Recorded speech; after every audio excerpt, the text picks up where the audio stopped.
নমস্কার বন্ধুরা, আজকের এই ভিডিওতে আপনাদের জানাবো বরুথনী একাদশী 2026 কবে, সঠিক তিথি ও পালনের সময়, এই ব্রতের মাহাত্ম্য, পালন করার নিয়ম এবং এই দিনে কি খাবেন আর কি খাবেন না, কি করবেন আর কি করবেন না, সবকিছু একদম বিস্তারিতভাবে জানাবো আজকের এই ভিডিওতে। তাই ভিডিওটি শুরু থেকে শেষ পর্যন্ত স্কিপ না করে অবশ্যই দেখুন। বরুথনী একাদশী হলো হিন্দু ধর্মের একটি অত্যন্ত পবিত্র ও ফলপ্রদ একাদশী তিথি, যা বৈশাখ মাসের কৃষ্ণপক্ষের একাদশীতে পালিত হয়। এই একাদশী মূলত ভগবান শ্রী বিষ্ণুর আরাধনার জন্যই নিবেদিত। বরুথিনী শব্দের অর্থ হলো রক্ষা করা বা সংরক্ষণ করা, অর্থাৎ এই দিনে একাদশী ব্রত পালন করলে ভক্তদের জীবনের দুঃখ, কষ্ট, পাপ ও অশুভ শক্তি থেকে রক্ষা করে এবং জীবনে শান্তি, সুখ ও সমৃদ্ধি নিয়ে আসে। শাস্ত্রমতে বরুথনী একাদশীর মাহাত্ম্য অপরিসীম। পদ্মপুরাণ ও স্কন্দপুরাণে এই একাদশীর বিশেষ গুরুত্ব বর্ণনা করা হয়েছে। বলা হয়, এই দিনে উপবাস করে ভগবান বিষ্ণুর নাম জপ ও পুজো করলে অজস্র পুণ্য লাভ হয় এবং বহু জন্মের পাপ ক্ষয় হয়ে যায়। শুধু তাই নয়, এই ব্রত পালন করলে ব্যক্তি জীবনে উন্নতি ঘটে, ধন সম্পদ বৃদ্ধি পায় এবং ভবিষ্যতে স্বর্গ লাভের পথ সুগম হয়। একটি প্রাচীন কাহিনী অনুসারে একসময় এক পরাক্রমশালী রাজা ছিলেন।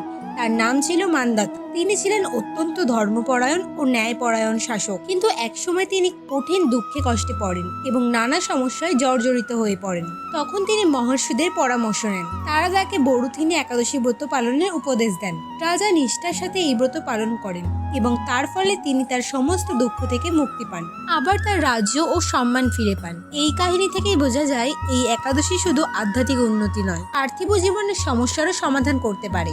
এবার জেনে নিন 2026 সালে বরুথনী একাদশীর সঠিক তিথি ও সময়। 2026 সালে বরুথনী একাদশী তিথি শুরু হচ্ছে 13 এপ্রিল সোমবার রাত 1:16 এবং এই তিথি শেষ হচ্ছে 14 এপ্রিল মঙ্গলবার রাত 1:08।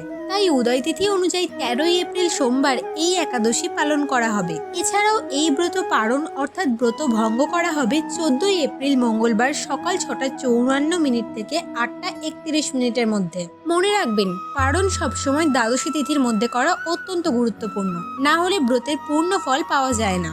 এবার জেনে নিই এই ব্রত পালনের নিয়ম। একাদশীর আগের দিন অর্থাৎ দশমীতে নিরামিষ আহার গ্রহণ করতে হয়। একাদশীর দিন ভোরে উঠে স্নান সেরে পরিষ্কার বস্ত্র পরিধান করতে হবে। তারপর ভগবান বিষ্ণুর মূর্তি বা ছবির সামনে প্রদীপ জ্বালিয়ে ভক্তি ভরে পুজো করতে হবে। তুলসী পাতা, ফুল, ধূপ, প্রদীপ দিয়ে পুজো করলে অত্যন্ত শুভ ফল পাওয়া যায়। এই দিনটি সোমবার হওয়ার কারণে ভগবান বিষ্ণুর পাশাপাশি শিবেরও পুজো করতে পারেন। প্রথমে শিবের মাথায় জল বা দুধ অর্পণ করে বেলপাতা, আকন্দ ফুল বা ফল নিবেদন করলে ভালো ফল পাওয়া যায়। এই দিনে সারাদিন উপবাস থাকা সবচেয়ে উত্তম। তবে যারা সম্পূর্ণ উপবাস থাকতে পারেন না, তারা ফল, দুধ বা নিরামিষ খাবার গ্রহণ করতে পারেন। দিনভর ভগবানের নাম জপ, ভজন বা কীর্তন করলে ব্রতের ফল আরো বৃদ্ধি পায়।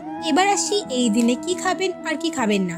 একাদশীর দিনে চাল, গম, ডাল, পেঁয়াজ, রসুন এইসব খাবার সম্পূর্ণভাবে বর্জন করতে হবে। এইগুলো খেলে ব্রত ভঙ্গ হয়ে যায়। এর পরিবর্তে ফল, দুধ, বাদাম, সাবুদানা, আলু এই ধরনের খাবার খাওয়া যেতে পারে। এবার জানি এই দিনে কি করবেন আর কি করবেন না। এই পবিত্র দিনে হিংসা, লোভ, ঝগড়া, অন্যের নিন্দা এইসব নেতিবাচক কাজ থেকে দূরে থাকুন। এছাড়াও এই দিনে গাছ কাটা বা পাতা ছেঁড়া একদমই উচিত নয়। চেষ্টা করুন এই দিনটি ভগবানের পুজো, নাম জপ এবং শান্ত পরিবেশে কাটাতে। সবশেষে একটা গুরুত্বপূর্ণ কথা, এই ব্রত শুধুমাত্র নিয়ম মেনে করলেই হবে না, মন থেকে ভক্তি ও শ্রদ্ধা থাকা সবচেয়ে জরুরি। তাহলেই ভগবান বিষ্ণুর আশীর্বাদ লাভ করা সম্ভব। আশা করি আজকের এই ভিডিওটি আপনাদের ভালো লেগেছে। যদি ভালো লেগে থাকে তাহলে লাইক করে দেবেন, আর এমন আরো ভিডিও পেতে চাইলে আমাদের চ্যানেলটি সাবস্ক্রাইব করে দেবেন। ধন্যবাদ।